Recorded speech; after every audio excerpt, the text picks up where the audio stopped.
안녕, 안녕하십니까. 예. 잘 들리시나요? 네, 네, 반갑습니다. 우리 전주시장직 당선, 전주시장직 인수위원회 수고하고 계신 많은 여러분들, 그리고 외부에서 또 바쁘신데도 찾아주신 이렇게 참석해주신 분들 정말 감사 말씀드리고요. 이렇게 열렬하게 활용해 주시니 더 힘이 나는 것 같습니다. 네, 전 청와대 AI 미래기획수석 하정우라고 합니다. 다시 인사드리겠습니다. 네, 시작하기에 앞서서 먼저 조지훈 우리 전주시장 당선자님 먼저 당선을 축하드리고, 또 전주시를 앞으로 4년간 이끌어 가셔야 되는데 그 막중한 책임감 위로 말씀드리고요. 당연히 잘 하실 거라 믿고, 또 인수위 분들 사실 인수위 기간이 굉장히 짧지 않습니까? 엄청 많이 바쁘실 텐데도 이렇게 초대해 주셔서 감사 말씀드립니다. 또 함께 해주신 많은 당선인 분들, 그리고 참여해 주신 분들 다 감사 말씀드립니다. 자, 오늘 제가 AI 관련된 얘기를 좀 할 텐데 한 40분 정도 강연을 드리고 20분은 질의응답에 쓰려고 합니다. 그렇게 해서 3시 정도에 마칠 수 있도록 할 것 같고요. 저 프레젠테이션 자료 좀 열어주실까요? 네.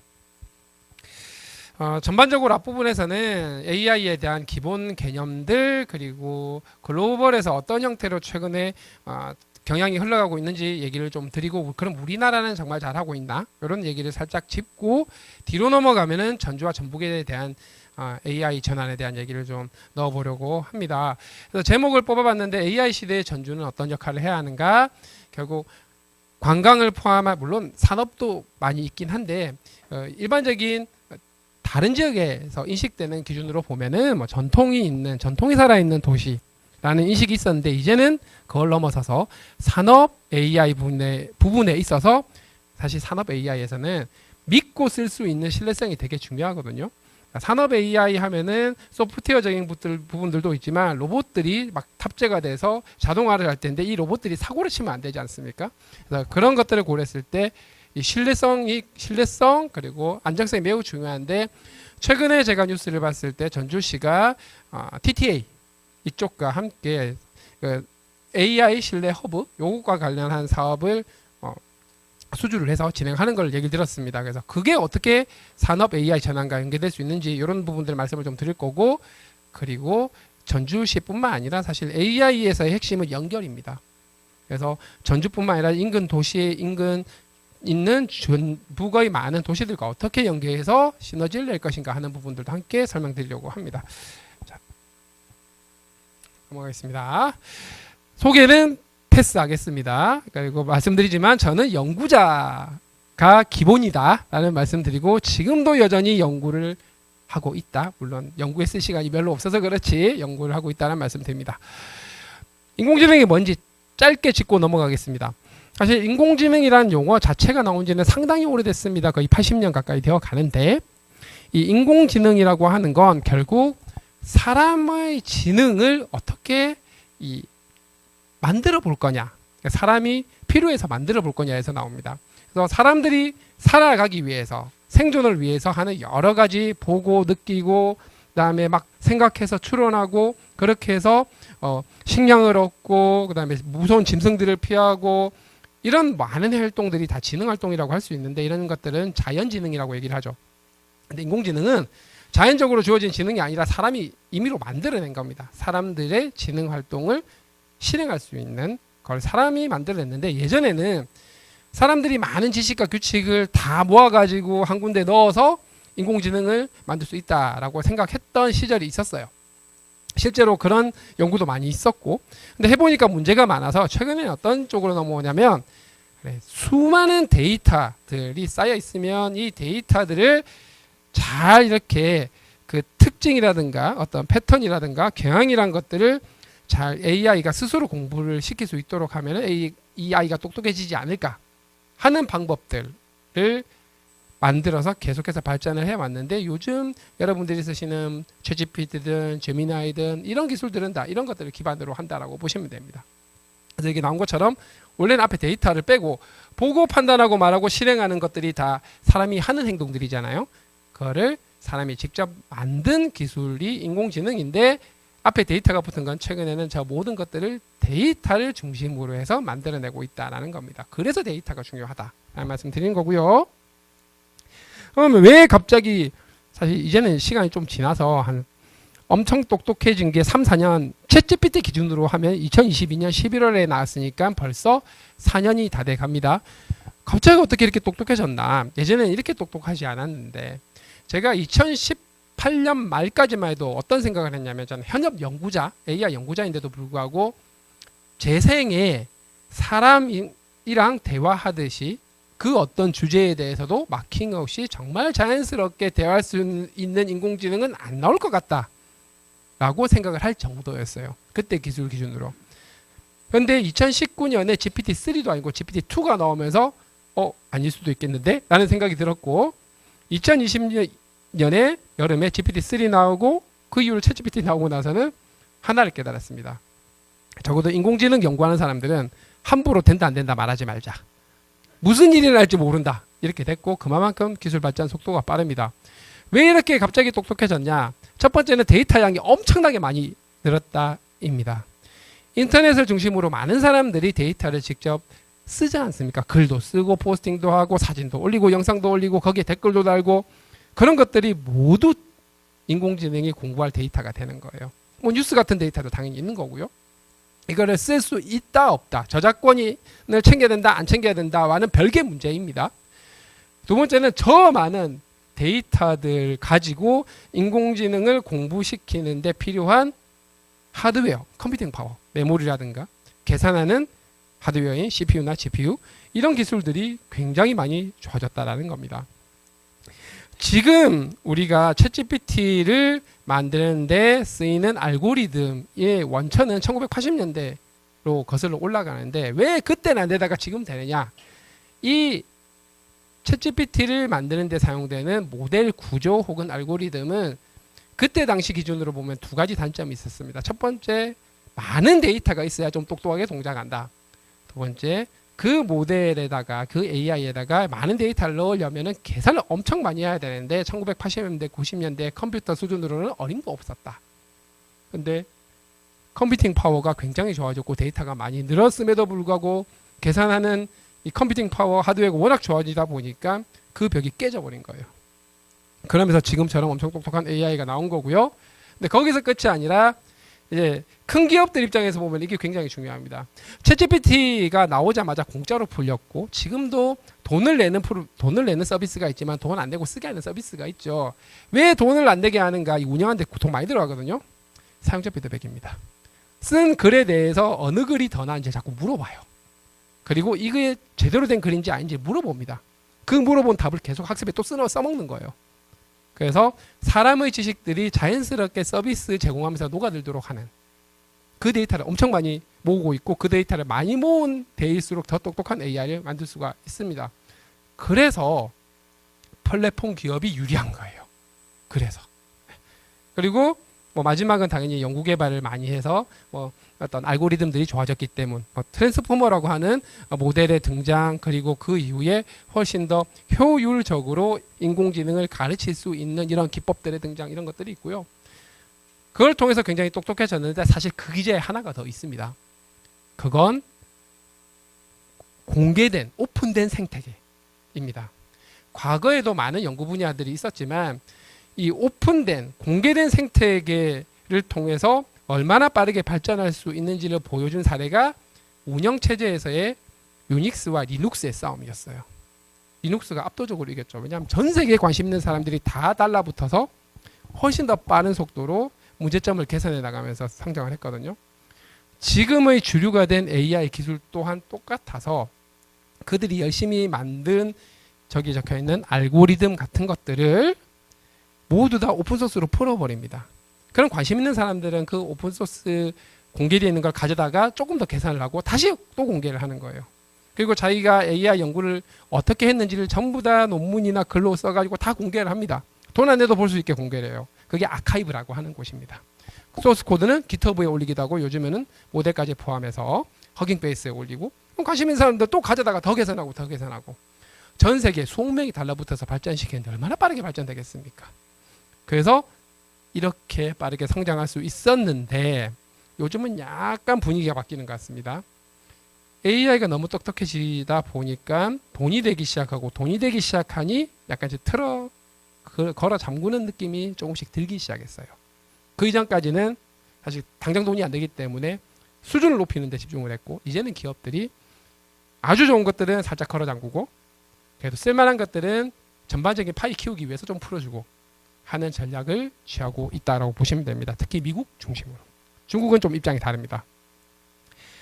여러분들이 챗GPT 같은 생성 AI를 쓰실 때 꼭 기억해 두시면 좋은 게, 강력해지고 똑똑해진 건 맞는데 근본적으로 여기 있는 환각 현상, 할루시네이션 혹은 잘못된 정보를 만들어내는 거를 근본적으로 해결하기는 매우 어렵습니다. 그냥 이런 표현을 쓸 수 있죠. 인공지능이 스스로 뇌피셜로 뭘 만들어내기도 해요. 근데 그게 요즘은 똑똑해서 어지간하면 맞는 말인데 틀린 말이 섞여 있기도 하고, 그래서 완전히 AI 모델에 의존하기가 어렵게 되다 보니까 이제 검색 엔진을 갖다 붙입니다. 즉 믿을 만한 곳에서 정보를 가지고 와서 그 정보와 AI가 알고 있는 걸 섞어가지고 답변을 뱉어냅니다. 그러면은 신뢰성이 훨씬 더 많이 올라가죠. 근데 이것도 단점이 있습니다. 첫 번째는 검색 엔진의 성능이 좋아야 합니다. 구글 검색 엔진이 있고 마이크로소프트 검색 엔진이 있고 다른 검색 엔진이 있는데 검색 엔진의 성능에 영향을 좀 받게 됩니다. 제미나이가 갖는 강력한 이점이죠. 두 번째는 검색 엔진도 검색 엔진이지만 가지고 온 소스, 가지고 온 원전 출처가 이상한 데서 가지고 오면 쓰레기 인 쓰레기 아웃이거든요. 그런 가능성이 있다라는 거고, 세 번째는 아무리 정확한 정보를 잘 가지고 왔더라도 중간 가공하는 과정에서, 그죠? 좀 지지고 볶고 섞는 과정에서 또 잘못된 정보가 뜬금없이 나올 수도 있다라는 겁니다. 그럼 뭘 기억을 해야 되느냐?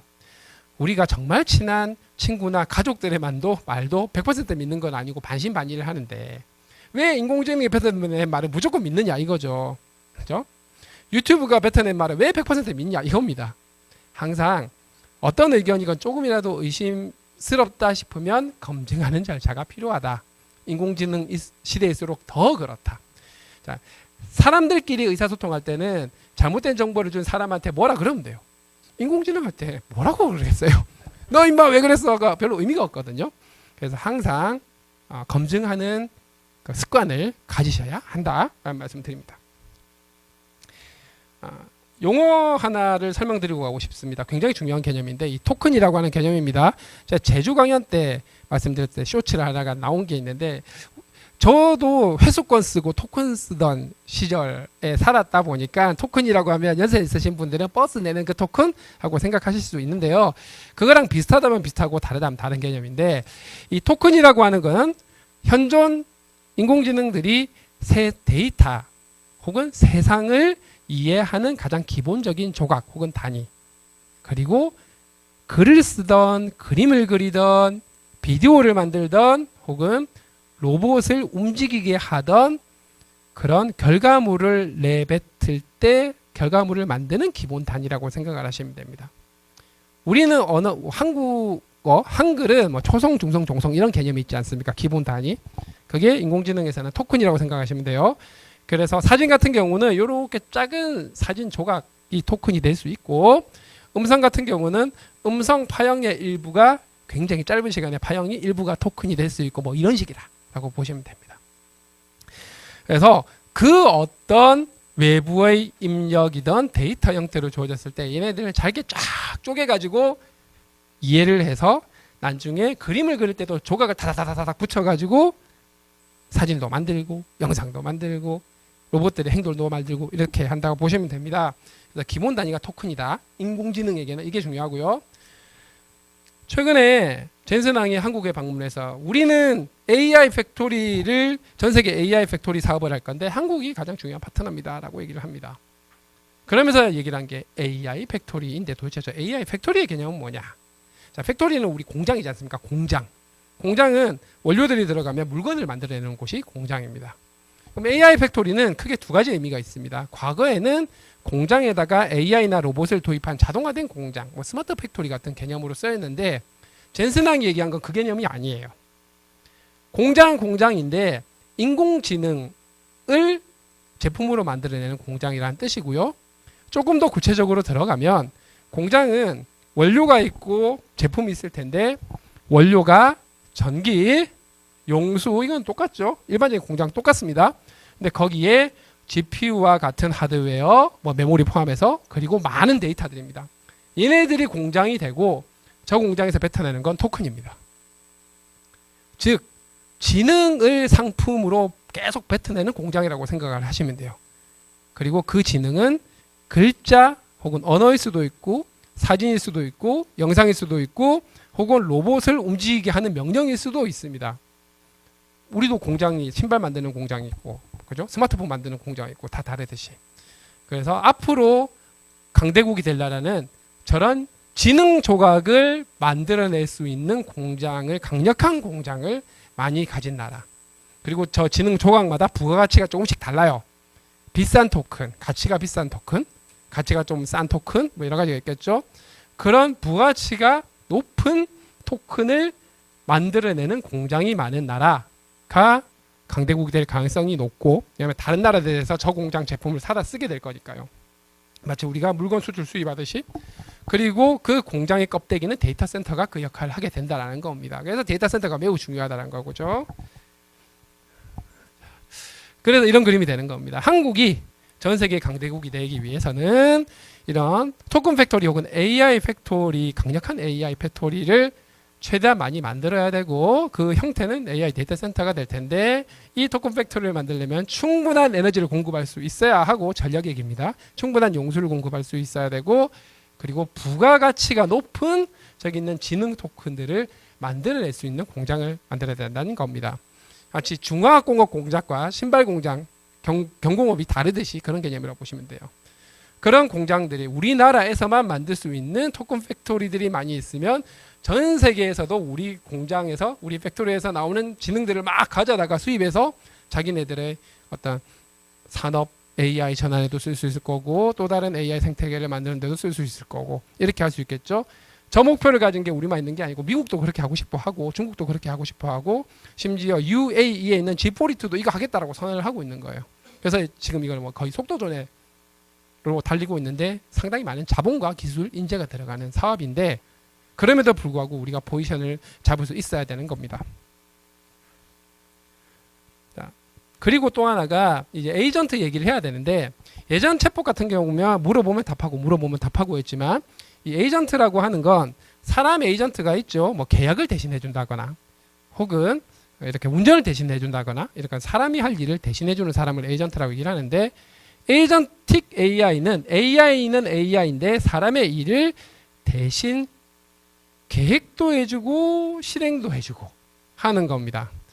그러니 공공기관에서 민원 처리를 도와주는 에이전트 AI라고 하면 공무원들이 할 일들 되게 많은데, 한 사람당 하루에 뭐 100명을 최대로 볼 수 있다라고 얘기하면 죄를 붙이면 1000명도 볼 수 있게 되겠죠. 급한 것들은 어차피 루틴하게 나오는 것들은 저 에이전틱 AI에게 시키면 되는 거니까, 뭐 이렇게 사람이 해야 될 일을 실행까지 해줄 수 있는 기술을 우리는 AI 에이전트라고 얘기를 합니다만,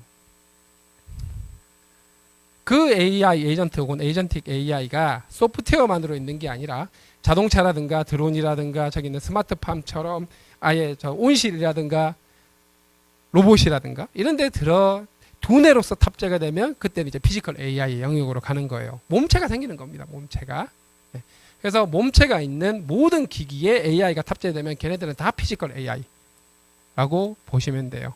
그리고 피지컬 AI의 능력을 결정하는 건 해당하는 기기가 어떤 액션을 할 수 있느냐도 중요하고, 그 기기에 들어가 있는 두뇌가 얼마나 똑똑하냐도 매우 중요하기도 하고 그렇겠죠. 여기까지 말씀드린 게 발전 단계라 보시면 됩니다. 2000년대 한 2010년대 중반까지만 해도 사실 뭐 딱 보면은 사진 속에 이거는 물고기다, 이거는 사자다, 혹은 이거는 개다, 이런 것들을 구분하는 인식형 AI가 다수였어요. 근데 이것만으로도 할 수 있는 게 꽤 많습니다. 불량품이 있는지 없는지 검사하고 이런 것들을 자동화할 수 있으니까요. 그러다가 챗GPT 시대로 넘어오면서 이제 대화를 기가 막히게 잘하게 되죠. 글도 잘 쓰고, 그다음에 알려달라는 거 되게 잘 알려주고, 그리고 넘어가면은 글만 쓰는 게 아니라 사람이 예약을 해야 되는데 예약을 글 보고 사람이 예약을 하는 게 아니라 예약까지 AI가 자동으로 해주는 그러니까 액션이죠. 액션까지 하는 에이전트가 등장을 했고 그 다음은 그 에이전트가 휴머노이드라든가 여러 가지 기기에 두뇌로 탑재가 돼서 실제 물리 세계에서도 액션을 하게 하는 그런 것까지 됩니다. 그 가장 앞서 나가 있는 게 제가 볼 땐 자율주행 자동차예요.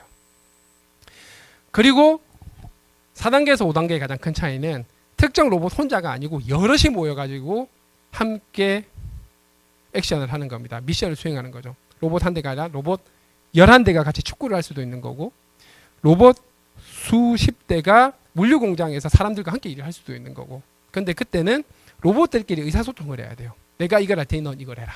이런 식으로. 그게 훨씬 난이도가 어려워지거든요. 그러면 자연스럽게 여러 에이전트와 여러 로봇들이 혹은 여러 드론들이 함께 어려운 문제를 해결하는 사람도 혼자 할 때랑 여럿이 할 때랑 할 수 있는 일이 달라지지만 의사소통의 어려움이 더 늘어나지 않습니까? 그래서 5단계 방향으로 쭉 진행을 하고 있고 지금은 3단계와 4단계 사이 어딘가에 있다라고 보시면 될 것 같습니다. 그리고 3단계와 4단계 사이에 넘어갈 때 우리의 많은 제조 산업 현장 혹은 다양한 산업 현장에서 저 단계를 빨리 산업 현장에 정말 도움이 되는 AI가 확산이 되고 성공 사례가 나오면 그 나라는 치고 나갈 수 있는 거고 거기에 뒤처지면은 아무래도 경쟁력이 떨어지는 거고 근데 우리나라는 상당히 경쟁력이 있는 편이다 이런 말씀을 드립니다. 근데 이 과정에 있어 가지고 말씀드린 것처럼 이 기술들을 현장에 적용하려고 보니까 제조에서는 로봇 공정 자동화나 수소는 누출 감지 이런 걸 AI가 자동으로 할 수 있겠죠. 물류도 마찬가지입니다. 최저가를 할 수 있는데 이 과정에서 얘네들을 믿을 수 있는가가 되게 중요하거든요. 사고 치면 안 되지 않습니까? 그래서 저런 안전성, 신뢰성을 소프트웨어적인 수준이 아니라 산업 현장에서의 피지컬 AI 영역에서 안전성을 잘 보장할 수 있는 체계를 만들고 운영하는 게 매우 중요한데 그걸 전주에서 실증적으로 먼저 달릴 수가 있다라는 말씀을 드리는 거죠. 그게 굉장히 중요한 일종의 표준 잡는 게 될 수도 있고 수출 상품이 될 수도 있다는 얘기입니다. 그리고 아까 토큰 말씀 드리다가 넘어왔는데 저는 이 개념이 앞으로 매우 중요해질 거라고 생각을 합니다. 인공지능 시대의 새로운 경제학 중에 하나가 토큰 경제학이라고 저는 생각을 합니다. 아직까지 널리 쓰이는 용어는 아닌 것 같아요. 혹은 토크노믹스. 이 토큰들은 지능 조각이라고 말씀을 드렸습니다. 근데 이 지능 조각들이 부가가치가 높은 조각이기도 하고 낮은 조각이기도 해요. 어떤 것들, 그러니까 글 쓰는 조각은 요즘은 워낙 오픈소스도 많이 나와 있으니까 그렇게 부가가치가 높지 않을 수 있습니다. 그런데 똑같은 GPU를 쓰더라도 굉장히 어려운 일을 사람 대신에 하는 위험한 일을 사람 대신에 정말 잘하는 액션을 구성하는 토큰이다. 원자력 발전소 짓는 로봇의 토큰이다. 그럼 부가가치 엄청 비싸겠죠. 그럼 우리는 똑같은 GPU와 똑같은 전력을 놓고 어떤 토큰을 만들 거냐? 비슷하잖아요. 우리가 경공업을 할래, 중화공업을 할래, 혹은 고부가치 산업을 할래, 약간 이런 문제로 흘러가게 되거든요. 그래서 개별 토큰을 만들 때도 비용과 가치를 매길 수가 있어요. 글보다는 그림이 좀 더 비싸 보이고, 근데 비용도 더 많이 들어가고, 영상은 좀 더 비용이 많이 들어가고, 가치는 좀 더 올라 보이고, 예를 들면 그렇다는 겁니다. 로봇 쪽 같은 경우는 산업 현장과 직접 연관이 되어 있으니까 조금 더 가치가 높을 가능성이 높고 뭐 이런 것들입니다. 비용과 가치. 그럼 우리는 어디에 좀 더 집중을 할 거냐? 우리의 토큰 팩토리는 이렇게 되겠죠. 그리고 똑같은 사람 대신 일을 해주는 AI 에이전트라도 이 AI 에이전트가 되게 일을 뜸하게 하면 토큰은 엄청 많이 쓰는데 결과가 시원찮을 수도 있고요. 아니면 똑같이 예약을 어디 여행 가는데 호텔 예약을 시켰다고 칠게요. 똑같이 예약을 하긴 했는데 얘는 토큰을 엄청 많이 써가지고 비싸게 처리하고 얘는 토큰 조금만 써도 똑같은 일을 했다고 치면 얘가 효율이 훨씬 높은 거죠. 왜냐하면 토큰은 다 가격이거든요. 개당 다 가격이 있어요. 그러니까 10만 개 써서 일 처리한 녀석과 1000개 써서 일 처리한 녀석의 수준이 다르다는 거죠. 우리가 생성형 AI를 써서 프로그램 개발하시는 분들은 넉넉히 있다가 그냥 AI 에이전트에게 맡겼다가 토큰을 너무 많이 써가지고 몇 시간 만에 몇십만 원 날아가는 분들이 꽤 있어요. 실제로 빅테크 내에서도 내부에서 생성형 AI 써서 개발해라고 막 시켰다가 나중에 봤더니 토큰 너무 있어가지고 토큰을 최적화하면서 효율화하면서 개발해라고 지침이 바뀌고 있어요. 토큰을 많이 쓴다는 얘기는 그만큼 전기 많이 쓰고 GPU 많이 쓰고 시간 많이 쓴다는 얘기거든요. 그랬을 때 어떤 에이전트가 같은 일을 하더라도 이 토큰을 덜 쓰면서 일할 수 있을 것인가. 사실 토큰도 중간 재료거든요. 또 하나는 에이전트가 도는 운영이 되는 데이터 센터도 마찬가지여서 저 데이터 센터를 구성하는 어떤 하드웨어적인 부분뿐만 아니라 전체 시스템을 최적화해서 운영하는 소프트웨어가 부실하면 전기도 많이 쓰고 효율도 떨어지고 속도도 늦어지고 할 거고, 반대로 최적화가 굉장히 잘 되어 있으면 훨씬 더 저비용으로 양질의 토큰들을 많이 생산할 수 있겠죠. 뭐 어떤 역량을 가질 거냐, 저거 자체도 국가 전략 산업이 될 거다, 이렇게 봐야 합니다. 그래서 앞으로 굉장히 중요한 부분 중에 하나가 이 토큰을 중심으로 해서 비용 효율적 그리고 더 부가가치가 많은 토큰들을 만들어낼 수 있는 토큰 팩토리를 누가 더 많이 만들 거냐의 싸움으로 흘러가게 될 가능성이 높습니다. 그렇죠. 이제 여기서는 뺐는데, 근데 저 토큰에다가 투자하는 뭐 이런 쪽으로 새로운 경쟁이 나올 수도 있어요. 왜냐하면 저 자체가 다 부가가치를 갖는 거기 때문에. 이게 하나의 큰 트렌드고, 두 번째는 이제 인공지능이 여러 가지 일을 사람보다 잘하는 것도 있고 좀 아쉬운 것도 있는데, 사람보다 확실히 잘하는 영역이 프로그래밍, 수학, 과학 이쪽입니다. 정확하고 명료하게 풀이 과정이 있고 답이 있는 것들은 이제 사람보다 기가 막히게 잘합니다. 일반 사람은 물론 전문가 이상으로 잘합니다.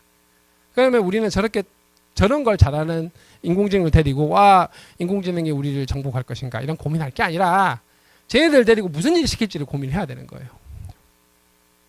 반대로 보면은 우리 아이들이 저런 거 교육을 계속 시키고 있어도 되나, 이런 고민도 함께 들어오게 되겠죠. 두 번째는 산업인데, 개별 산업을 움직이는 모든 절차의 기저에 인공지능이 전체 운영하는 어떤 플랫폼으로서 역할을 하게 된다. 이건 뭐 자연스럽게 AX라고 하는 거 정의가 저 정의거든요. 그냥 단순하게 우리 공장에다가 AI를 썼어요, 이게 다가 아니고, 공장이나 조직, 그러니까 전주시 같으면 전주시 행정 전체의 업무 절차들을 다시 다 바꿔야 될 수도 있어요. 지금 현재의 보통 공공기관의 행정 혹은 지방정부나 중앙정부의 행정은 모든 일을 사람이 한다라는 가정을 깔고 한 거거든요. 그런데 AI가 더 잘하는 일과 사람이 더 잘하는 일이 다른데, 그렇다고 한다면 사람이 일을 할 거라는 가정을 일단 깨놓고 다시 업무 절차를 정의해야 될 수도 있습니다.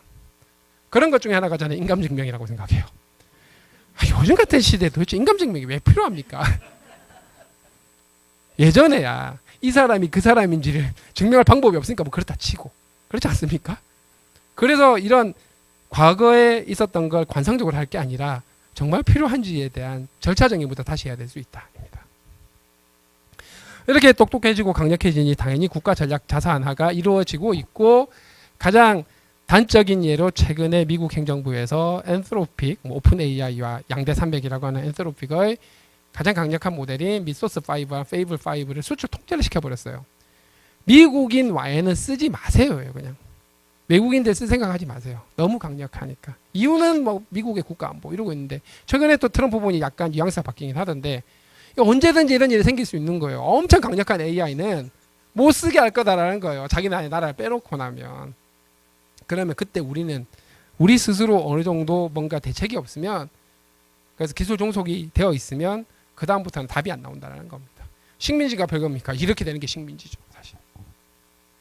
그래서 정부에서 독파무 같은 사업도 하는 거고, 더 많은 투자를 하는 거고, 그런 맥락인 거죠. 척합의를 세우자는 게 아닙니다. 강력한 역량을 가진 글로벌 기업들, 해외랑도 협업을 해야죠. 그게 훨씬 더 효율이 좋고 효과가 잘 나오는 것들은 당연히 해야 하는데, 온전히 믿고만 있다가는 큰일 날 수 있다 입니다. 가격을 10배로 올리면 그때는 어떻게 할 거냐, 특정 분야에서는 쓰지 못하게 하면 그때는 또 어떻게 할 거냐. 근데 이미 그런 일이 생겨버렸으니까요. 요건 일자리입니다. 가장 널리 쓰이는 표현이죠. AI가 사람 대체는 안 할 거야 아마. 그런데 당신이 AI를 쓰지 않으면 쓰는 사람한테는 대체될 걸? 입니다. 이제 인공지능은 도구와 동료 그 중간쯤 되는 것 같은데, 내가 할 일을 동료 10명이랑 같이, 내 말 되게 잘 듣는 동료 10명이랑 같이 하는 거랑 나 혼자 하는 거랑의 차이가 돼버리는 거예요. 그럼 같이 해야죠. 사람에게 주어진 시간은 하루 24시간 정확해져 있는데, 그 24시간을 훨씬 더 효율적으로 쓰는 방법, 인공지능 데리고 일하면 됩니다.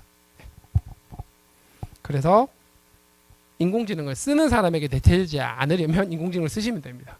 본인이. 그리고 노동시장 자체가 그렇게 변화될 거고, 그런 시대가 되다 보니까 우리는 이걸 봐야 합니다. 약간 사회 문제의 관점에서 봐야 되고, 저는 당선자님께도 부탁을 드리고 싶은데, 사실 정부의 고민, 모든 나라의 고민입니다. AI 경제 패러다임은 양극화입니다. 양극화. K자 양극화도 이게 또 큰 영향을 주고 있습니다. 인공지능이 생산성 혁신을 가져올 겁니다. 로봇과 함께. 그러다 보니 기업 입장에서 보면은 어쨌든 채용은 비용 항목에 해당되기 때문에 효율 높이기 위해서 고용 없는 혹은 고용을 최소화한 성장으로 가려고 할 겁니다. 이거는 뭐 어떻게 보면 자연스러운 현상일 수 있어요. 바람직하다는 의미가 아닙니다. 그러다 보니 일자리가 성장 규모에 비해서 잘 늘어나지 않게 되는 우려가 생기는 거죠. 특히 이러한 각 산업 분야의 경험이나 지식이 적은 청년들에게 굉장히 큰 데미지로 돌아올 수밖에 없습니다. 그런데 만약 그렇다고 기업들한테 사람 뽑아라 할 수도 없어요. 기업의 경쟁력이 떨어지기 때문에. 그런데 이걸 조금 뒤집어 보면 인공지능이 가지고 있는 강력함은 동료로서, 꽤 똑똑한 동료로서 동작할 수 있다면 내가 그걸 하면 되는 거예요. 내가 창업을 할 수도 있다라는 얘기입니다. 원래 10명이서 해야 될 일거리라고 한다면 이제는 인공지능을 쓰면 혼자서도 할 수 있거든요. 그러면은 본인이 창업에 대한 의지가 있고 내가 하고자 하는 분야에 대한 명확한 이해가 있고 경험이 있고 그리고 인공지능을 잘 부릴 수 있으면 본인이 창업을 해버리면 된다는 얘기예요. 그럼 그만큼 혁신적인 기술이니까 생산성이 높아지니까 실제로 이런 생성형 인공지능을 써서 코딩도 하고 여러 가지 기획서도 만들고 하는 사례들이 많이 나오고 있고요. 어디서 기회가 오냐면 이런 큰 기업들 같은 경우는 보통 기업의 규모를 고려했을 때 소위 말하는 롱테일, 즉 시장 규모가 잔잔바리인 데를 들어가는 게 효율적이지 않거든요. 기본적으로 들여야 되는 투자 비용이 있고 인건비라는 게 있기 때문에. 하지만 1인 창업은 롱테일 생태계가 다 자기 겁니다. 본인이랑 인공지능 사용료만 쓰면 되는 거니까. 게다가 훨씬 더 유연하게 빠르게 할 수 있잖아요. 기회가 충분히 있다라는 겁니다. 네. 그런 측면에서 최근에 개인정보 유출 이슈가 있긴 했지만 모두의 창업이라고 하는 거의 취지는 저쪽에서 기회를 한번 만들어 보자라는 거고 저 기회를 청년들에게 기회를 한번 만들 수 있도록 도와주자. 이런 개념이라고 보시면 될 것 같습니다. 충분히 기회가 있다라는 말씀 드리는 거죠. 우리나라는 능력이 있는가? 뭐 A인가이 중요한 거 알겠는데 미국, 중국이 그렇게 잘하는데 이렇게 보셔야 됩니다. 기술력 기준으로 보면은 미국, 중국이 압도적으로 장하긴 하지만 둘 빼고 나면은 3위권들이 쪼로미 붙어 있어요. 한국, 프랑스, 캐나다, 뭐 중동의 뭐 UAE 이런 나라들 있고 뭐 싱가포르 이런 나라들이 있죠. 뭐 영국도 있고. 걔네들 중에서는 우리 기술력이 그래도 제일 앞서 있는 수준이고 우리의 가장 강력한 점은 이건 것 같습니다. 이거예요. 예. 지금의 AI 기술의 핵심은 메모리를 얼마만큼 많이 확보하느냐. 고성능 메모리를 얼마만큼 많이 확보하느냐. 왜냐하면 지금의 AI 기술 자체가 메모리 기반이거든요. 전 세계에서 가장 저걸 잘 만드는 회사 둘이 우리에게 있습니다. 그래서 모든 정상들이 오기만 하면은 삼전이스 앞에 가가지고 어떻게 좀 안 되겠니 하고 있는 거예요. 제가 청와대에 있던 시절에도 가면은 그 얘기예요. 그만큼 우리의 강점이자 우리의 강력한 패가 될 수 있습니다. 저걸로 다른 거 딜도 가능해요.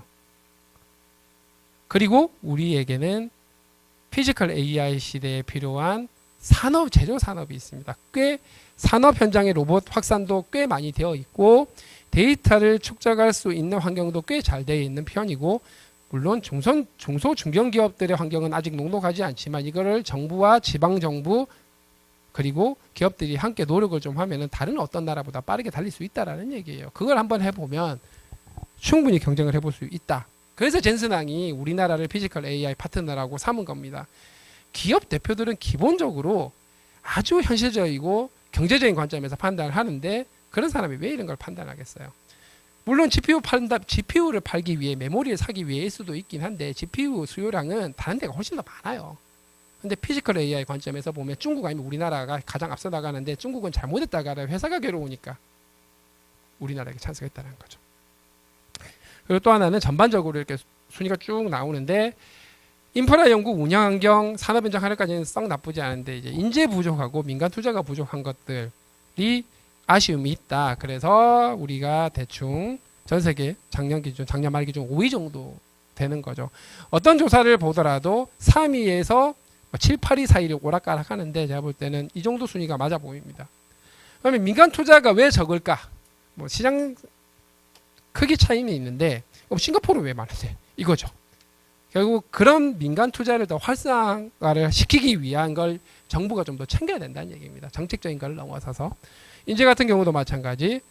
우리 다 의대 가려고 하는데 이쪽이 나쁘지 않다. 이쪽에 기회가 더 많다. 하는 것들도 챙겨야 되고 그리고 청년들에게 기회를 더 많이 줄 수 있는 것들도 함께 녹아 들어가면은 더 경쟁이 올라가겠죠. 자, 이제 전북 얘기를 하고 싶은데 제가 시간을 얼마나 썼나 보겠습니다. 어이구. 예, 35분입니다. 그러면은 한 10분 정도 쓰고 Q&A를 가겠습니다. 전북 산업 AI 전환과 전주의 AI 신뢰성 허브 전략을 좀 말씀드리겠습니다. 그러니까 전주 단독으로 볼 게 아니라 전북 전체 그림에서 봐야 된다는 말씀을 드리고 싶은 거예요.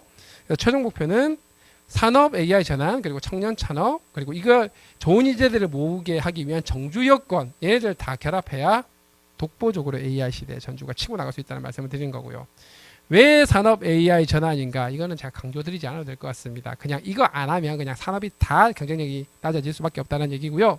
그럼 이제 전주는 어디에 포지셔닝을 해야 되나 위치를 잡을 거냐를 봤는데 주위에 있는 도시들의 강점을 살리되 전주가 가질 수 있는 강점을 산업형 AI 혹은 피지컬 AI를 실증을 하면서도 얼마만큼 믿을 수 있는 피지컬 AI 시스템과 운영 체계를 만들 거냐 쪽에 차별화를 해서 투자를 하는 것도 방법이다. 그러면 이게 컨트롤 타워가 돼버리거든요.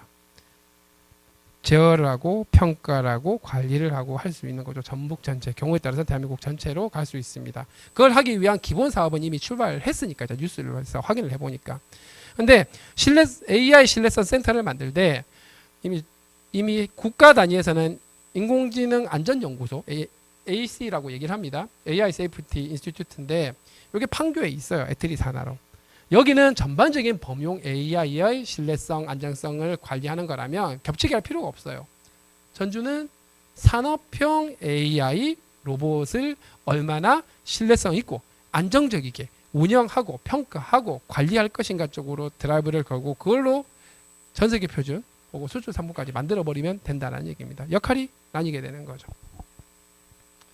그래서 전주 역할은 피지컬 AI가 실제 현장에서 돌아갈 때 검증을 하고 안전하게 작동하고 그러면서 개선 상황을 도출하고 그걸 테스트 베드화하는 도시로서의 역할을 할 수 있다라는 거죠. 주위 도시들과 함께. 글로벌 사례가 이런 케이스들이 있느냐? 독일의 프라운호퍼 같은 경우도 이미 진행이 되고 있다는 겁니다.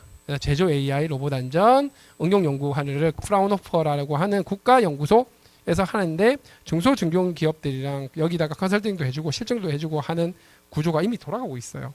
참고할 수 있겠죠?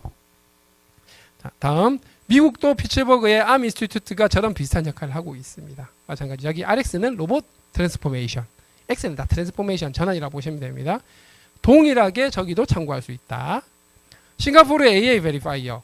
여기는 사실 싱가포르는 제가 요거를 조세핀 테오 장관이 왔을 때 물어보니까 조금 더 범용형이긴 했는데 그 시절에는요 2023년 막 이럴 때는 요즘은 싱가포르도 산업 AI 전환 쪽에 조금 더 많이 집중을 하다 보니까 조금 더 구체적으로 돼가는 것 같아요. 그래서 기업이 얼마만큼 투명하게 AI 시스템 운영할 거냐 그러면서 국제 표준화하려는 노력도 있으니까 우리도 이걸 참고해서 산업 AI 분야에서의 안정성 검증 테스트하는 걸 국제 표준화하려는 노력 참고해 볼 수 있겠죠. 일본의 우분시티 참고할 만한 것 같습니다. 그래서 당사자께서는 관련된 분들과 함께 멀지 않으니까 갔다 오셔서 보는 것도 괜찮겠다 생각입니다. 산업별 AI 전환 연계 전략입니다. 이 주위에 보면 가장 핵심이 되는 키워드, 산업 키워드가 역시 완주의 수소라든가 그리고 제조 그리고 농업 그리고 물류 그리고 이 로컬이라고 하는 거는 지방 상권을 얘기를 하는 겁니다. 관광까지 포함해서. 여기에 각각 AI 전환은 요 아래에 있는 내용들이 그 예시가 될 수 있다라고 간략하게 정리를 해놓은 거고요. 그래서 역할 나누기를 한번 해보자라는 겁니다. 전주가 중심이 되되 완주, 김제, 군산, 새만금 역할을 완주는 수소 모빌리티, 제조, 로봇 전환, 협동 로봇 실증을 하는 역할. 이거 예시입니다. 예시. 하라는 얘기가 아니고 이 부분에 대해서는 여기 계신 분들이 저보다 훨씬 더 잘 아실 거고 그리고 각 인근에 있는 뭐 인수위도 있고 7월 1일 되면은 각 지방 정부가 출범을 할 텐데 본격적으로 논의를 해주시면 좋겠다는 겁니다. 김제는 상대적으로 1차 산업 쪽이 좀 더 강하죠. 스마트 농업이나 푸드테크 쪽으로 좀 더 강하게 밀고 나갈 수 있을 테고 군산은 항구니까 상반물류 그리고 조선, MRO까지 포함해서 이런 것들이 당연히 가능할 거라고 보고 앞바다로 가면 해양풍력 있으니까 연계가 될 수 있겠죠. 그리고 새만금은 지난번 현대자동차 투자와 함께 AI 데이터 센터, 로봇, 수소, 대형 실증을 하거나 혹은 로봇 바운더리를 만드는 이런 전체적인 틀 안에서 전주의 역할은 신뢰성, 품질 그리고 가장 인재들이 많이 모일 수 있는 곳으로 정주권을 업그레이드 시켜버리면 각각에서 일하시는 굉장히 뛰어난 인재들의 가족들 여기서 모아서 살게 하면 된다. 이런 거리가 가까우니까요. 그리고 거기에 맞게끔 교통편도 함께 업그레이드를 시켜주셔야 되겠죠. 그래서 광역 전체의 그림에서 전주의 역할을 잡으시면 된다는 겁니다. 왜냐하면 이미 센터가 만들어지기로 했으니까요. 그런 형태로 설계를 하면 되고 전주에 집약할 핵심 시설을 생각을 해보면 글로벌 표준 인증 아카데미를 만듭니다. 그러면은 AI 신뢰성, 특히 산업 AI 신뢰성 관련된 인재는 서울에서 공부할 게 아니고 판교에서 공부할 게 아니라 전주에 모여서 공부해라 이겁니다. 오겠죠. 왜냐하면 이 근처 공장들 다 있으니까. 그리고 레드팀입니다. 막 공격해보는 팀이죠. 임의로. 그러니까 이런 센터, 그 다음에 디지털, 어쨌든 피지컬 AI나 산업 AI 전환에서 가장 핵심 컴포넌트 중에 하나가 디지털 트윈 시뮬레이션인 것도 사실이기 때문이죠. 그리고 안전실증 랩, 신뢰성 평가센터 이런 것들을 전주에 집결을 시켜서 산업 AI 신뢰, 안전하면은 전주가 세계적인 허브가 될 수 있도록 한번 만들어 보자. 입니다. 그리고 이제 공공 AX 말씀을 좀 드리고 싶은데, 예, 공무원분들 AI 써야죠. 그래서 공무원 내부 업무의 AI 전환에 강조를 드리고 싶은 게 이겁니다. 예전에 사람들만 할 수 있을 때의 이 절차들이 있는데 이 절차들에 대해서 심각하게 고민을 한번 해보시라. 인공지능 기술이 이걸 할 수 있는데 왜 우리는 이 절차에다가 인공지능을 끼워 맞추고 있냐 이거죠. 그런 것들을 발굴하는 해코턴부터 한번 해보시면 좋겠다라는 말씀이고요. 그리고 시민분들을 위해서 매번 물론 이렇게 찾아와가지고 말씀 나누는 것 자체가 행복일 수 있긴 하나 또 편하게 쓸 수 있는 AI 비서를 전주시민 누구나 그래서 얘한테만 민원 얘기하면 알아서 다 처리되고 중복된 거 갈라지고 하도록 하는 거를 차례차례 나가되 한꺼번에 모든 걸 해결하는 걸 만들 생각하지 말고 시민 체감이 높은 민원부터 빠르게 실증해보고 좋아 그럼 그 다음 확장 이렇게 하면 좋겠다 라는 말씀을 드립니다. 청년 창업 지원 중요합니다. 그래야지 청년들이 뭐예요? 빠져나가지 않죠. 그래서 문제 발굴인데 꼭 기업 문제를 공개하는 문제은행이라고 해놨는데 꼭 기업일 필요는 없습니다. 전통시장 혹은 관광지 이런 쪽에서 AI를 쓰고 싶은데 어떻게 써야 될지 모르겠어요. 이런 문제 AI를 풀고 싶어요 하는 수요들이 있는데 걔네들은 문제은행처럼 쫙 발굴을 해서 저 청년들에게 AI 활용 교육 혹은 AI 개발 교육을 시킨 다음에 그 자체를 교육에서 끝나는 게 아니라 프로젝트로 일러주는 겁니다. 건당 50만 원, 건당 100만 원. 그러면은 그런 것들이 일거리가 되면서도 결국 본인들의 포트폴리오가 될 겁니다. 그러면 더 좋은 일자리나 더 좋은 기회가 만들어질 수 있겠죠. 그래서 청년들에게 교육을 한다가 아니고 청년들에게 프로젝트를 준다 라는 개념으로 접근을 하면 될 것 같고 그렇게 만들어진 프로젝트 결과물들은 소상공인들이든 중소기업들이든 거기에 문제를 풀 수 있게 되는 거예요. 서로 윈윈이 될 수 있는 겁니다. 그리고 거기서 더 좋은 아이디어나 더 좋은 성과물이 나오면 창업을 할 수도 있고 안 할 수도 있는데 창업을 하게 된다면 그걸 또 서포팅을 해주면 되는 거죠. 그래서 이걸 전주에서뿐만 할 게 아니라 전북도 그리고 중앙정부까지 다 연계한 패키지를 큰 사업으로 만들어서 나머지는 속도 문제거든요. 어느 지자체가 먼저 달리느냐입니다. 그러니까 주의하면 좋겠다는 거고, 근데 이걸 하려면 풀어야 될 문제가 있습니다. 교육, 문화, 커뮤니티가 있어야 사람들이 옵니다. 그래서 특히 우리 아이들 교육 때문에 도저히 못 내려오겠어요. 뭐 이런 것들이 있거든요. 그러면 다양한 방법을 동원해서 아이들의 교육 환경을 훨씬 더 개선시킬, 뭐 필요하면 뭐 영재고를 만들 수도 있고 국제고를 만들 수도 있고 이런 것도 고민해 보셔야 된다는 얘기고, 그다음에 가족 문화, 가족들이 함께 문화 콘텐츠를 즐길 수 있는 것들 당연히 많이 준비가 되어 있어야 한다라는 겁니다. 그리고 또 하나가 의료. 병원 한번 가려면 서울 가야 된다. 이렇게 되면 안 되기 때문에 이 부분도 특히 소아 산부인과 응급 지역이 굉장히 괴로운 포인트거든요. 이 부분을 제가 지금 정답을 드리긴 힘든데 같이 머리를 맞대서 병원을 유치하는 게 힘들면 전원이라도 빠르게 하는 인근, 뭐 가까운 뭐 충청도에 큰 병원이 있다, 대전에 큰 병원이 있다, 예를 들면 그런 거예요. 그런 방법이라도 만들어 놓을 필요가 있고, 뭐 주거라든가 그리고 교통시설을 잘 만들어서 60분 생활권으로 만들면 사람들이 충분히 모일 수 있다라는 거예요. 이런 것들을 한번 해보자. 그런데 이 그림을 그릴 때는 전주 혼자 말고 완주, 김제, 군산, 새만금까지를 전반적으로 아우르는 교통, 그리고 필요하면 그 옆에 있는 뭐 대전이라든가 더 위에 충남 아산이라든가 이런 쪽으로 또 연계될 수 있는 것도 한번 고려해 보자는 거고, 그래서 로드맵은 이렇게 적혀 있긴 하지만 이건 AI가 적당히 정리한 거라서 이런 텀으로 가야 되지 않을까라고 보고 있습니다. 사실 이 장표는 그린 건 다 AI가 그린 거예요. 저희 노트북 LM이라고 적혀 있잖아요. 근데 기본 시나리오는 제가 짠 거고. 이렇게 해야 장표를 빨리 만들 수 있어요. 그리고 보고 마음에 안 들면 빼고 빠진 건 제가 다시 입력해서 집어넣고 하면 되는 거니까. 자, 마지막으로 학부모님들 많이 계시죠? 이게 제일 걱정이시죠? AI 시대 아이들에게 중요한 8가지 핵심 능력인데, 인공지능 같이 얘기를 했는데 맞는 것 같아요. 질문력이라고 했는데 좋은 질문을 할 수 있다는 거는 제대로 일을 시킬 수 있다는 겁니다. 좋은 보스는 일을 제대로 명확하게 잘 시키고 일을 똑바로 했는지 안 했는지 제대로 판단하고 거기에 맞게끔 피드백을 주면 매우 좋은 보스입니다. 방향성을 잘 잡고. 그런 측면에서 봤을 때 아이들이 인공지능을 시대에 잘 하려면 일을 잘 시킬 수 있어야 된다. 그게 질문력이고, 그리고 판단력. 얘가 뭔가를 뱉어내긴 했는데 이게 맞는 말인지 아닌지 판단도 할 수 있어야 되고 검증도 할 수 있어야 됩니다. 창의력은 인공지능이 뱉어내는 답들이 다양해 보이지만 사실 별로 다양하지 않을 수 있기 때문에 생각해보고 이상하거나 생각해보고 부족하면은 다시 되치기를 할 수 있어야 되거든요. 그거는 이제 창의력의 발로인데, 이거 세 개 어디랑 관련이 되냐면 해당하는 아이가 정말 관심 있는 분야에 대해서 제대로 공부하고 제대로 경험을 쌓았을 때 나오는 겁니다. 뭘 제대로 알아야 질문 일도 제대로 시키는 거고 똑바로 했냐 판단도 할 수 있고, 그리고 다른 관점에서 생각이란 것도 할 수 있죠. 그래서 우리 아이를 컴퓨터공학과로 보낼 거냐 말 거냐를 고민하지 마시고 우리 아이가 진짜 좋아하고 잘하는 걸 제대로 집중해서 공부할 수 있도록 하되 뭘 하든 인공지능을 쓰도록 해야 된다는 거죠.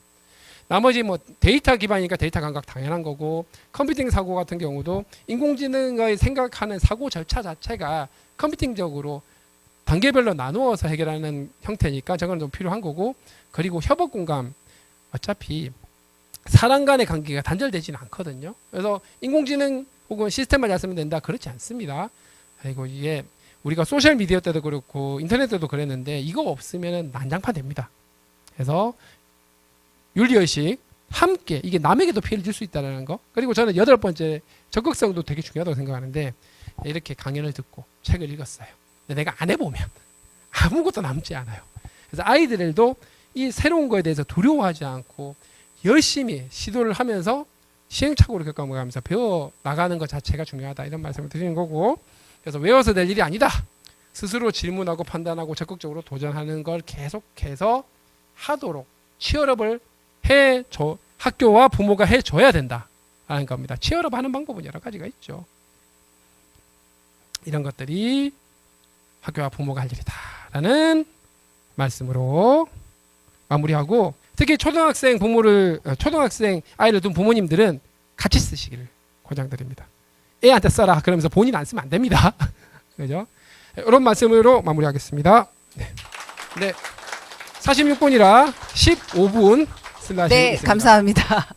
네, 질문이 많을 것 같은데요. 지금 저희가 딱 1시간 정도 시간 여유가 있어. 지금 15분 가능하십니다. 그래서 우선 질문은 3개 정도 받을까 싶은데요. 한꺼번에 질문을 받고 답변을 하시는 게 나을까요?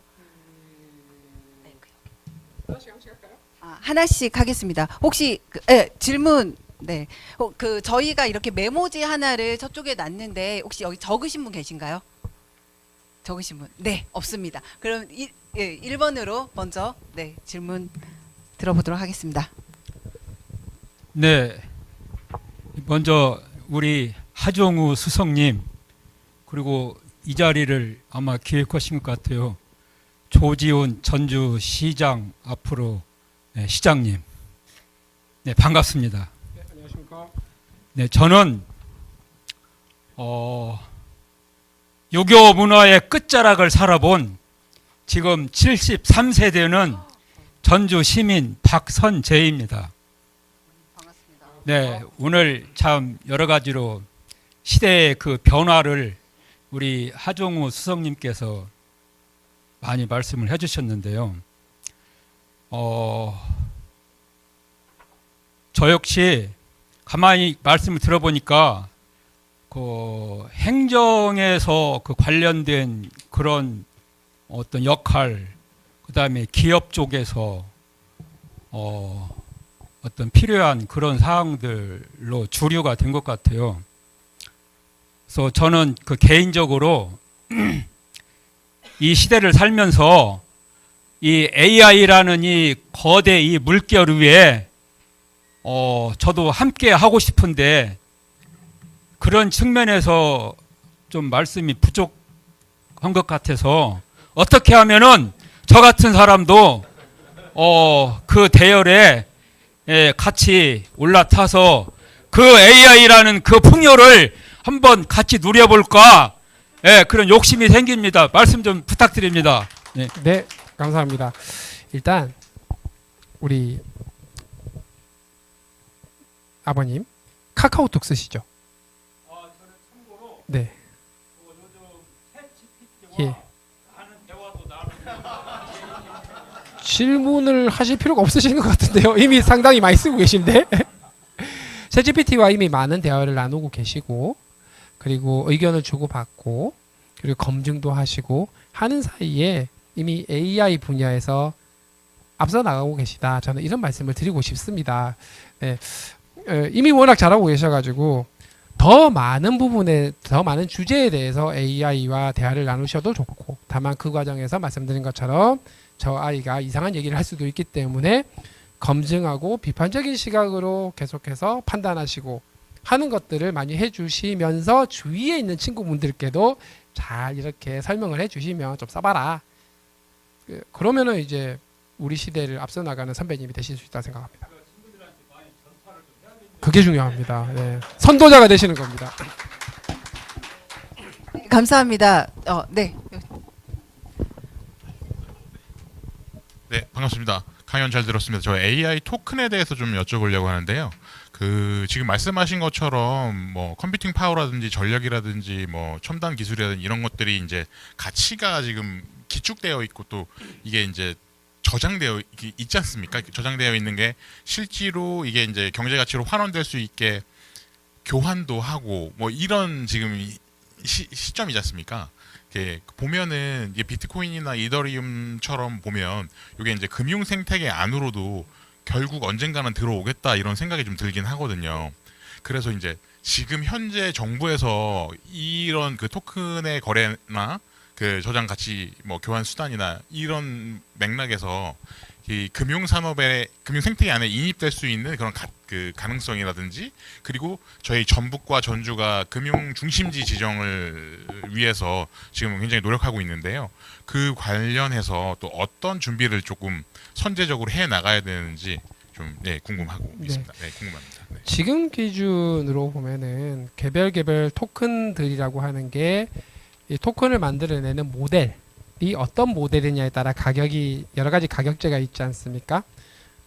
가령 엔트로피 같은 경우는 오프스를 쓰는 것과 더 작은 하이쿠를 쓰는 것과 등등의 가격이 다 다르죠. 클로드 코드 가격 다르고 클로드 맥스 요금 다르고 그래서 똑똑한 모델의 토큰은 좀 더 비쌉니다. 덜 똑똑한 모델은 토큰이 좀 더 싸고요. 그래서 개별 토큰들에 대한 가치를 그냥 일반적인 물건 교환하듯이 구독하듯이 이런 식으로 경제가 만들어져 있는데 조금 더 나가면 생각해 볼 가능한 시나리오입니다. 이거는 토큰 앞으로 연에 1억 토큰을 무상으로 쓸 수 있도록 내가 투자를 하겠어.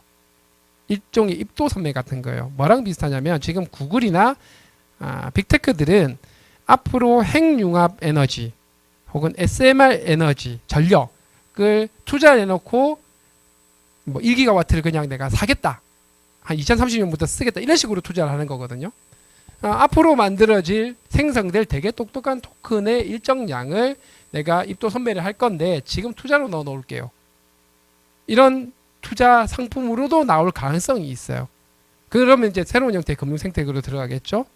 그 과정의 무결성이라든가 안정성이라든가 이런 것들을 보장하기 위해서 뭐 블록체인 형화할 수도 있고 안 할 수도 있고 그 토큰 자체가 내용이 변조가 일어나면 안 되는 굉장히 그 민감한 거면 거기에 또 마찬가지 블록체인이 낄 수도 있고 안 낄 수도 있고 그래서 굉장히 무궁무진하게 접목이 될 가능성이 있는데 이건 이제 시작입니다. 그래서 함께 만들어 나가는 게 매우 중요하다고 저는 생각을 하고요. 네.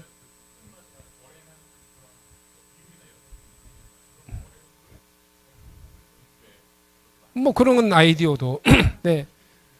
그런 아이디어도 가능할 수는 있겠죠. 그래서 이 로봇 움직이는 토큰과 영상 만들어내는 토큰을 어떻게 교환할 거냐, 뭐 이런 것들의 가능성도 있는 거예요. 이게 합리적인 얘기인지 아닌지 모르겠지만 그런 아이디어들이 막 나와가지고 누가 먼저 실현하느냐의 문제로 되긴 할 텐데 아직까지는 그게 없는데 텔레비전은 생길 거라고 봅니다.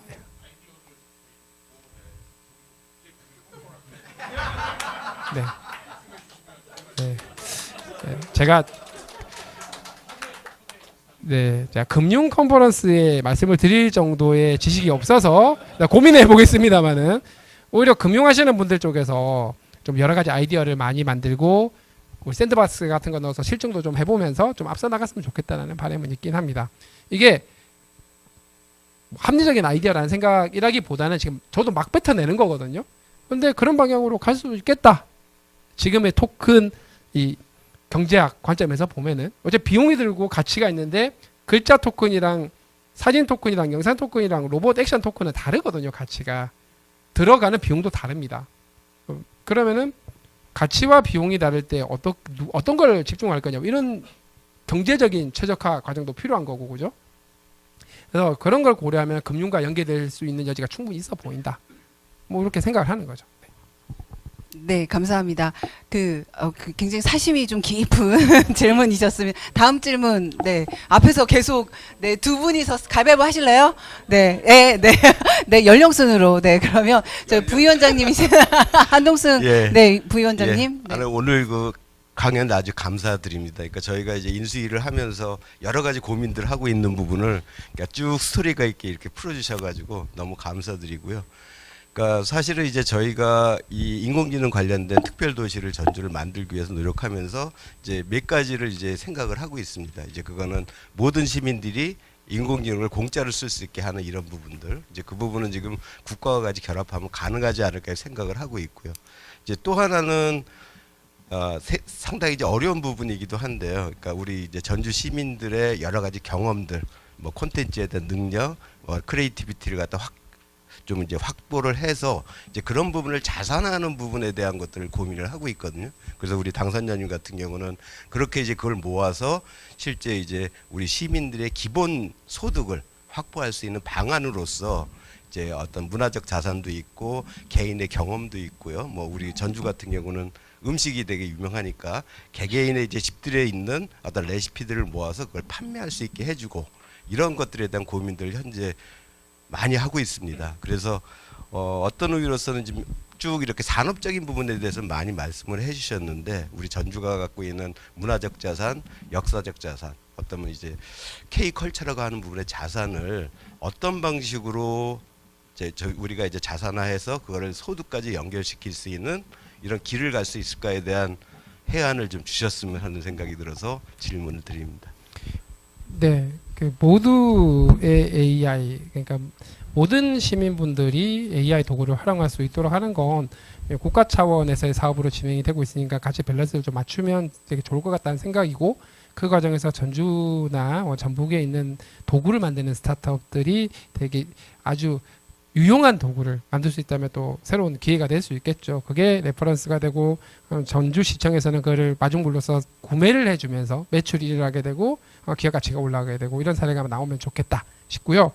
두 번째 거는 거의 답을 주시면서 하셨던 것 같은데, 이게 기본소득의 한 가지 방법으로서 개개인이 가지고 있는 소프트 파워에 대한 경험을 데이터화하는 것. 그 데이터라고 하는 건 대화를 통해서 소위 개인의 경험 혹은 암묵지에 해당하는 것들을 대화를 하면 녹음을 할 수 있고, 녹음을 하면 텍스트로 바꿀 수가 있거든요. 그것도 가능하고, 실제로 행동하는 걸 영상으로 찍으면 요즘 이미테이션 러닝이 워낙 잘 되니까 여러 각도에서 녹화를 한 이 영상을 또 데이터로 활용을 하되 그 데이터에 대한 가치를 또 기본소득으로 제공할 수 있으면, 그런 데이터가 있으면 AI 학습을 시켜가지고 또 다른 차별화된 걸 만들 수가 있겠죠. 이런 사업을 실증이나 혹은 시범 사업 같은 것들을 정부랑 같이 진행을 하는 것도 좋겠다. 그리고 만약에 정부가 시간이 좀 걸리면 시에서 먼저 작게 시작을 하고 그 성과를 바탕으로 크게 키워서 스케일을 키우는 것도 가능하겠죠. 비슷한 질문이 제주도 때도 들어왔는데, 해녀 여러분들의 경험에 대해서도 같은 얘기가 들어왔거든요.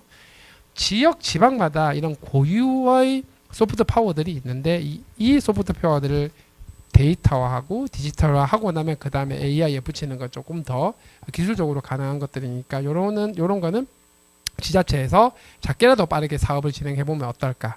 그리고 그 결과 성과로 스케일을 정부와 함께 키우는 것. 그게 K컬처를 글로벌에 알릴 수 있는 방법이 될 수도 있거든요. AI에 태워서, 오픈소스로 태워서. 네, 맞습니다.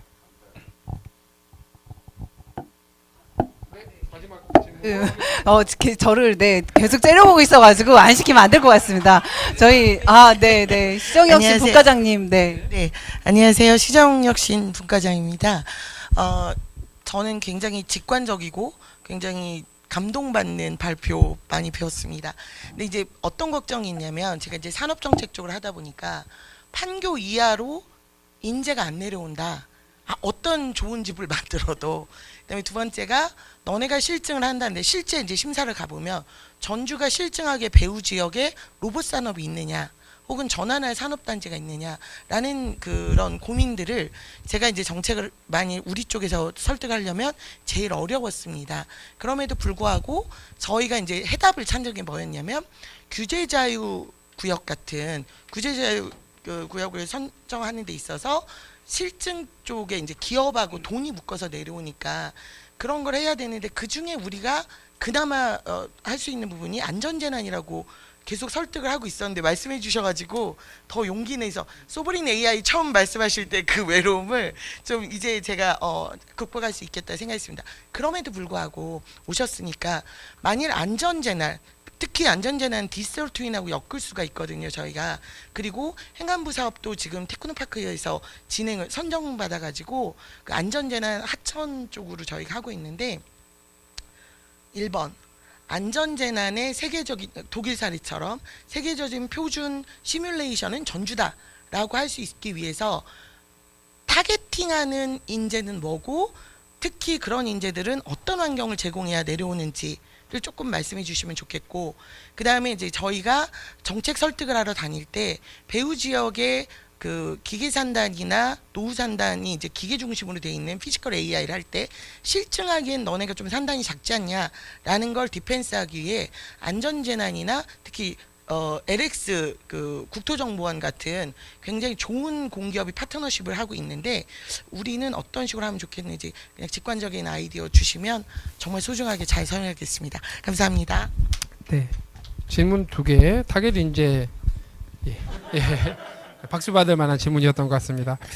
타겟 인재는 어떤 환경을 제공해야 하는가? 이거 사실 중앙정부가 좀 도와줘야 되는데, 지방주도 성장을 지금 중앙정부에서 대통령님 중심으로 막 이렇게 강력하게 추진하고 있지 않습니까? 그래서 실제 지금 수도권에 다 몰려 있는데 수도권에 경쟁이 너무 심하고 인재들 기준으로 보면 기회가 거기 많은데 기회보다 훨씬 더 많은 사람들이 몰려 있는 거죠. 그래서 말씀 주신 것처럼 규제 풀이를 수도권과는 말도 되지 않게 규제 풀이를 하는 것을 하되 모든 규제를 다 풀면 어려우니 전주나 전북이 되게 잘할 수 있는 분야 한정에서 규제가 거의 없도록 만드는 장치를 한다. 필요하면 전주, 전북뿐 아니라 초광역 규제 풀이를 할 수도 있어요. 예를 들면 전북이랑 그 바로 위에 있는 태안을 엮을 수도 있고 아래로는 전남이랑 엮을 수도 있어요. 그래서 전체적인 어떤 적어도 이 산업 분야에 한해서는 서울 경기보다는 여기가 훨씬 더 낫다라고 만드는 게 매우 중요하다는 거고, 두 번째는 처우도 중요하고 그다음에 여러 가지 중요하지만 정주 여건을 키우는 게 중요합니다. 그래서 정주 여건과 관련해서 강력하게 중앙정부에 요청을 하셔야 돼요. 그래야 내려옵니다. 그리고 이 안에서의 대중교통망을 포함한 어떤 이것도 정주요건에 포함되는 거죠. 의료도 그렇고 교통도 그렇고 문화도 그렇고 이걸 만들지 않으면 잘 안 내려올라 그래요. 이런 부분들도 함께 계획에 넣어야 내려오는 거고, 판교가 마지노선이 된 이유는 지금 구조가 그래서 그렇지 내려올 만하게 만들면 내려옵니다. 기업도 내려오게 만들 동의를 만들면 되거든요. 그러면 수도권에 기업 공장 지을 바에야 밑에 기업을 옮기는 게 낫겠네라고 판단을 하게 만들면 되는 거거든요. 그런 부분들을 정말 기업들이 원하는 바가 뭔지는 기업을 최대한 많이 만나보셔야 됩니다. 이거 풀어주면 우리가 내려갈게요. 기업이 움직이면 일자리가 딸려 내려오기 때문에 인재들도 함께 내려올 수 있습니다. 그리고 거기에 맞게 아이들을 위한 교육 여건, 그리고 뭐 전북대에 있긴 하지만 강력한 어떤 연구를 할 수 있는 연구실, 연구랩들도 함께 키울 수 있는 전략. 그래서 이건 완전 토탈 패키지로 전략을 세워야지 사업 하나 있다고 내려오는 거 아니고 예산 그냥 내려왔다고 내려오는 게 아니거든요. 그래서 이런 부분들을 종합적으로 그래서 제가 정주효과를 굳이 넣어 놓은 거예요. 어차피 사람이 해야 되는 거니까. 그리고 기업들 최대한 많이 만나보시고. 근데 어쨌든 현대차가 새만금에 많이 밀어넣겠다고 했잖아요. 그러면은 그 계획과 관련해서 현대차를 제일 먼저 만나보셔야죠. 그렇겠죠? 그들이 원하는 게 있을 겁니다. 전주만 보는 게 아니라 전체를 보셔야 전체 연결된다고 생각을 하시고 거기서부터가 출발 아닐까 싶습니다. 네, 감사합니다. 마지막 질문이 될 것 같은데 짧게 질문해 주시고 짧게 답을 좀 들어보는 시간 갖도록 하겠습니다. 네, 앞에서 계속 손 드셨는데요. 고맙습니다. 저는 직업 교육을 하고 있는 사람인데요. 전주에서 하다 보니까 지금 코딩 개발자들을 10년 이상을 양성하고 그런데 이제 없어지고 그 교육을 하는데 최대 난제가 엄마들이에요. 엄마들이 이해를 못하니까. 그래서 정말 괴롭습니다. 네. 그런데 이제 한 예로 김대중 정부 때 전 국민 IT 교육에서 어마어마하게 투자를 해요. 그리고 그 세대의 특혜를 본 게 아마 우리 수석님이기도 할 거예요. 그때 붐으로 인해 가지고. 그래서 저는 이제 어쨌든 수석으로 계셨으니까 중앙정부에서 지방정부의 AI 대중화 교육, 지금 전주 같은 경우에 AI 강사한테 줘야 될 게 시간당 15만 원을 줘야 구할 수 있거든요. 근데 이것을 5만 원 정도까지 떨어뜨려야 돼요. 많은 강사들을 양성하고 동사무소, 직장을 다 가르칠 수 있는 거. 그래서 중앙정부는 이거 혹시 고민하고 있지 않았나 이런 질문 하나 하고요. 지방정부의 예를 들면 전주시를 지금 뭐 사무 자동화 시스템은 부분적으로 있어요. 그런데 이것을 AI로 전환하고 후속화하려면 제가 볼 때 한 150억에서 300억 들 거예요. 전라북 도찬으로 하면은 한 1000억 가까이 들 거예요. 이걸 지방정부 힘으로 못 하거든요. 그래서 이것을 이재명 정부가 어쨌든 AI와 관련돼서 국정 사업을 했으니까 이런 그 국민 교육, 예를 들면 2천만 명 참여하는 AI 교육 시스템, 또 지방정부의 AI 행정을 위한 시스템 이런 걸 좀 만들려고 하는 계획이 있는지, 없으면 그것을 우리 수석님께서 적극적으로 제안해가지고 일어나는 게 어떤지 이런 말씀드리고 싶습니다. 네, 연초부터 과기정통부 부총리, 과기부총리께서 관계장관을 회의를 하면서 발표를 한 게 모두를 위한 AI 교육을 하겠다. 예산 잡아서 하고 지금 이미 정확하게 언제 실행이 되는지 저도 살펴보긴 해야 되는데 전국에 이걸 실행하겠다라고 해서 예산까지 다 잡혀 있는 사업으로 저는 이해를 하고 있습니다. 그래서 과기정통부에 나와 있는 모두의 AI 혹은 AI 교육과 관련된 사업을 한번 살펴보시면 장점과 단점이 좀 보이긴 할 것 같거든요. 거기서 부족한 부분들에 대해서 조금 이제 의견을 좀 주시면 제가 뭐 과기정통부에 그 의견을 전달 드릴 수도 있고, 또 아마 기대보다 규모는 좀 적을 수는 있는데 어쨌든 작게라도 빠르게 실행을 하고 성과가 나야 예산을 더 태울 수 있잖아요. 그냥 처음부터 크게 하자면 국회에서 한 소리 할 게 뻔하니까, 그런 관점에서 작지만 빠르게 성과를 만들고 성과로 규모를 키우자. 이런 전략으로 AI 교육도 마찬가지로 하면 좋겠다라는 말씀드리고 싶습니다. 일단 기본적으로 과기정통부는 있다. 그런데 만족할 만한 수준인지에 대해서는 한번 보실 필요는 있다. 이렇게 말씀드리고 싶습니다. 그러니까 중앙정부는 실행을 하긴 하는데 실현은 지방정부가 하는 거잖아요. 그죠? 그래서 지방정부의 그 관련된 예산이 활용이 되겠죠. 물론 과기정통부 밑에 나이파가 될지 니아가 될지 실행기관이 있긴 하겠지만 그 기관이 지역에다가 뭔 기관을 만들어서 하기보다는 지방정부가 할게 할 거니까. 그래서 그 내용을 보시고 그럼 지방에다가 어떤 디지털 교육 학습소가 되던 주민센터가 되던 뭐가 되던 공간을 활용을 할 텐데 그 프로그램이나 그 예산 규모가 적합한지 아닌지 이런 내용은 더 들어가야 되는 게 아닌지 이런 내용은 의미가 없는 건데 이렇게 분석을 한 그걸 가지고 과기정통부와 논의를 할 수 있으면 좋겠다 이런 말씀을 드리는 거죠. 네. 네, 지금까지 아주 귀한 시간 내주신 하정우 수석님께 큰 박수 부탁드리겠습니다. 네, 거의 1시간에 맞춰서 쪽집게 강의가 이루어졌던 것 같은데요.